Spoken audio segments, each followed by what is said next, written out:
Welcome to another emotionally loaded and culturally pervasive question. This one being, are you trying hard enough? Are you trying hard enough, or should you be trying harder? We are going to investigate and look into the nature of this very upsetting question, and we're going to see what can be done about it. We're going to see if we can find ourselves on the other side of it in a way that I'll explain presently. I'm creating a new body of work. And I'm creating a new service that I think is tentatively called actualization coaching.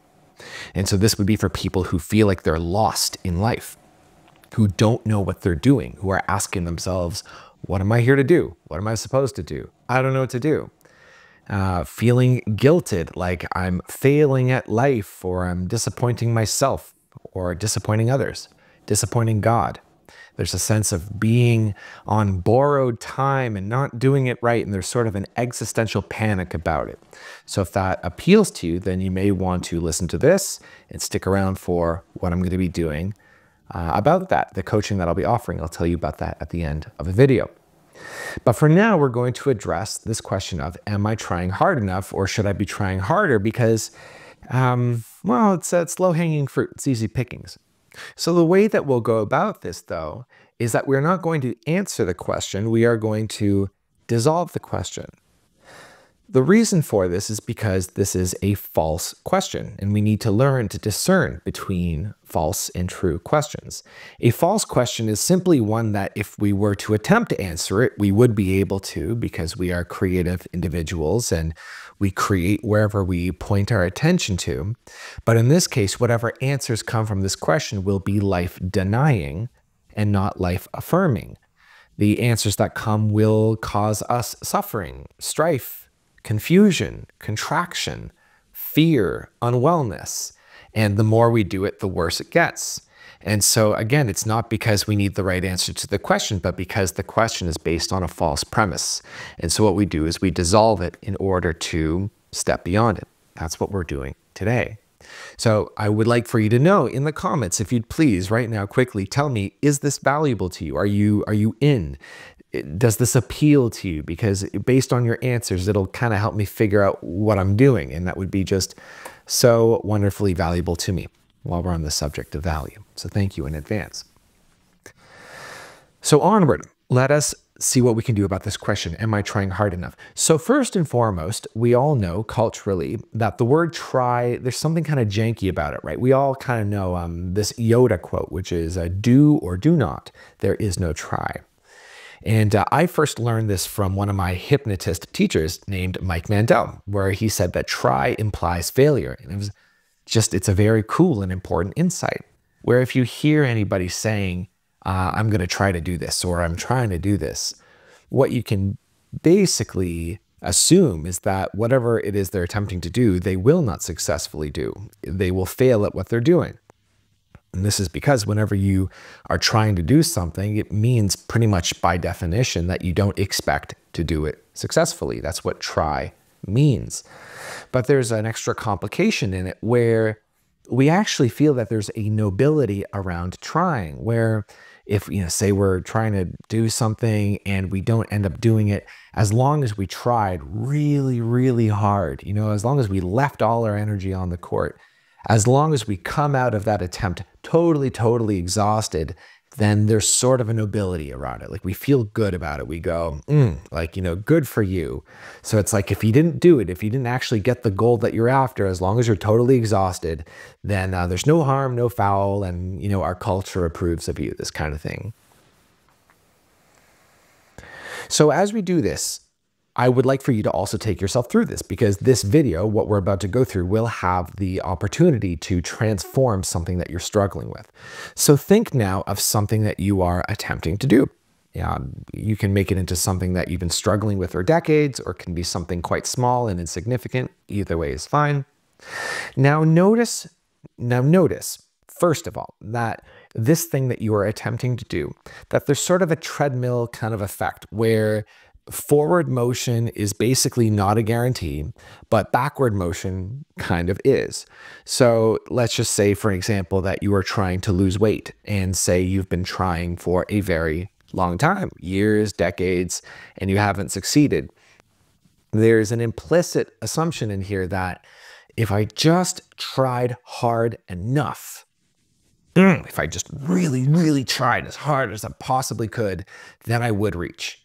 And so for that reason, we blame ourselves for not trying hard enough. And we blame ourselves for withholding all of our energy, all of our resources. And that is our explanation for why we haven't lost weight yet. Does this make sense? And then conversely, we also think, oh, if I stopped trying, then the trying, which was kind of preventing things from getting worse, things would get absolutely worse. It would be literally like being on a treadmill and you stop running. It'll fling you right off. And so we say to ourselves, at least it's not as bad as it otherwise would be if I stopped trying altogether. So these are the parameters of the story that we tell ourselves around trying. Do you see? So I would add something to this, where trying not only implies failure, but it also implies futility. This is our dirty little secret to ourselves. This is something that we're very, very immensely unwilling to admit to ourselves, where it's like the thing that we are trying to do, we secretly know that we won't end up doing because there's a futility about it. And I'm not saying that your attempts, I'm not saying that you can't lose weight, say if this is actually the situation for you. I'm not saying it's a futile endeavor to lose weight, but that there is an implied futility that we are already bought into, that we already believe. The futility is already sealed in the attempt because of the paradigm that we are operating from. So this is something to know. So good. So this is what we're dealing with. This is the problem space, as it were. And that's the easy part. The easy part is defining it. So now we're going to get to the tricky part of dissolving the problem space. Now, to be very clear, when I say that it's tricky or difficult, it's not because we actually, because it's so difficult, and rather, it's not because what we're about to get into is over your head or impossible for you to understand or is going to require a whole new learning curve for you to surmount, but quite the opposite. What makes this tricky is that it's so easy and so simple that we just end up overshooting it, and that's why we miss. So as we speak here, I'm going to be guiding your attention to something that is so simple that it will be offensive to your ego. And that will be the tricky part, is actually explaining to you that it really is this simple if you let it be. So just to get our ducks in a row one more time before we proceed, your conviction is that there is value in trying. Like you think trying is good and trying is something that you need to keep going. And your conviction is also that disaster awaits you if you were to stop trying. And so I'm not about to tell you to try harder or stop trying. In fact, just keep it going. Just keep the whole thing going as it is. I'm not going to make a suggestion on that level, at least not right now. And instead, we just wonder. We begin to wonder what is true outside of our conviction. What is true outside of our paradigm? So to do this, we dissolve the conviction and find out. So how do we do this? We do this with impartial awareness. In other words, we just look. We just look. So I might say to you, look at how you are convinced that trying is the only thing stopping from total disaster from taking place. Look at that. I might say, look at the futility of what you're doing as you're doing it. I might say, look at how deeply you are struggling with this. And the belief that you have in your struggle. We say, if I just struggle enough, haven't I struggled enough? As if struggle is some sort of currency that we offer to the universe, right? Look at that. Look at how you're convinced. Look at your own convictions. And so then we take it up a notch where we actually say out loud, I'm convinced that trying is value. Please repeat. I'm convinced trying is value. I'm convinced if I don't try, nothing will happen. And notice the offensive quality about these statements. The ego goes, of course, what are you talking about? Right?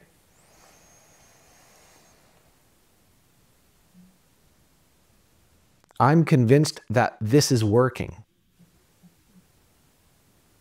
I'm convinced that this is not working.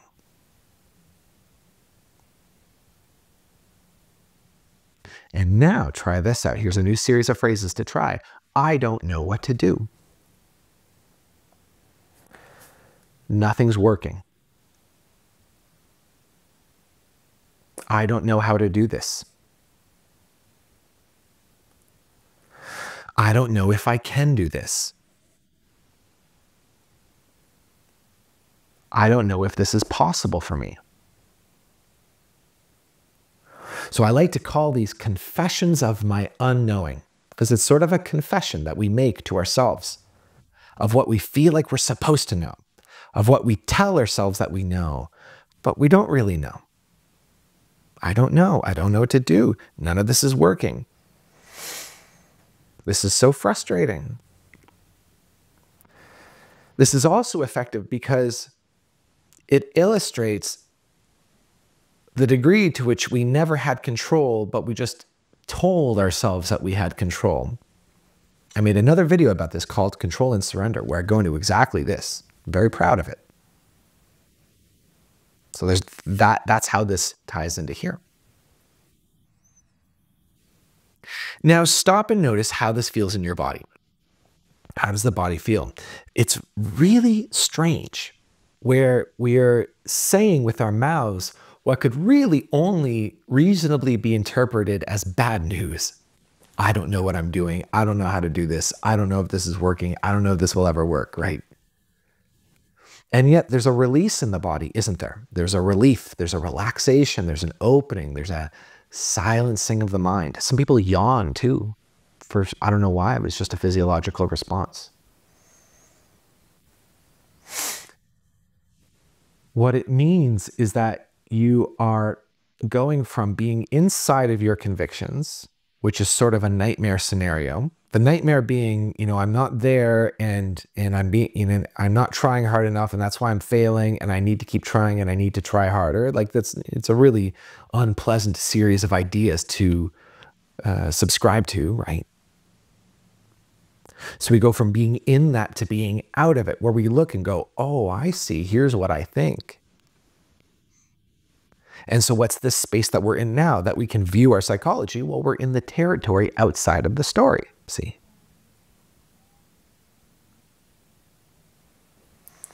By just bringing your attention here, by just being here, there's a healing that takes place because we are disidentifying, we are detaching mentally from painful beliefs. Whenever I use the word healer and healing, this is all I mean.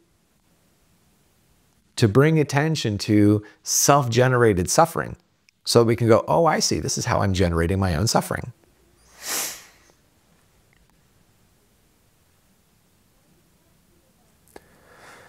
And by bringing attention to it, by bringing attention to the fact that we are convinced, there's a break that occurs, and it's a gentle detaching. It's like you can almost feel the wires snapping. It's really nice.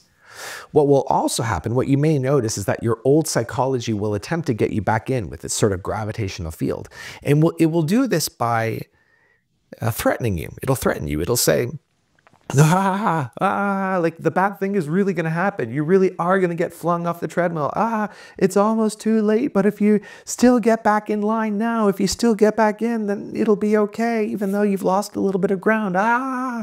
Right? And so it has to find a way to both be really scary enough to intimidate you, but also enticing enough to get you to buy back in. So it'll say, it's almost too late, but it's not too late, but it's almost too late. Its voice will get higher and higher pitched. It's almost too late. It'll just keep ramping up its game until it actually becomes that goofy, where you go, oh, I see, this is just intimidation. I'm just literally being cowed by my own mind. It's amazing.